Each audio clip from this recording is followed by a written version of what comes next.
Hello friends, new year special சூப்பரான soft orange cake.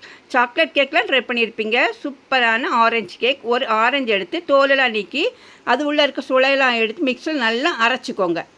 அதோட தயிர் சேர்த்துருக்குறேன். தயிருக்கு பதிலாக நீங்கள் தயிர்லாம் முட்டை கூட 2 முட்டை சேர்த்துக்கோங்க. ஆயில், அப்புறமா சர்க்கரை இதெல்லாம் போட்டு நல்லா அரைச்சி தனியாக ஒரு பவுலில் மாற்றி வச்சுக்கோங்க. அப்புறமா அதோட 150 கிராம் மைதா, ஒரு பிஞ்சளவு உப்பு, 1 டீஸ்பூன் பேக்கிங் சோடா இதெல்லாம் நல்லா மிக்ஸ் பண்ணி தோசை மாவு பதத்துக்கு வரணும். அந்த கன்சிஸ்டன்சிக்கு மிக்ஸ் பண்ணிக்கோங்க. தேவையான அளவு மட்டும் பால் வேணால் ஊற்றிக்கோங்க. ஊற்றி கீழே ட்ரேயில் பட்டரோ இல்லை எண்ணெயோ தடவிக்கோங்க. பாதி அளவு தான் இருக்கணும். அதை ஊற்றி கடாயை சூடு பண்ணி கீழே உப்பு போட்டிருக்கிறேன். நம்ம உப்பு போட்டு ஒரு 10 நிமிஷம் சூடு பண்ணிக்கோங்க. வச்சு மீடியம் ஃப்ளேமில் வச்சே எடுத்திங்கன்னா டூத்பிக் வச்சு பற்றி பாருங்கள், தெரியும் நம்மளுக்கு எப்படி நல்லா சாஃப்ட் ஆகிட்டான்னு. ஆனதுக்கப்புறமா வெளியே எடுத்திங்கன்னா அருமையான கேக் தயாராகும் ஃப்ரெண்ட்ஸ். இதே மாதிரி ட்ரை பண்ணுங்கள். நம்ம சேனலை சப்ஸ்கிரைப் பண்ணிக்கோங்க. ஓகே, பாய், தேங்க்யூ.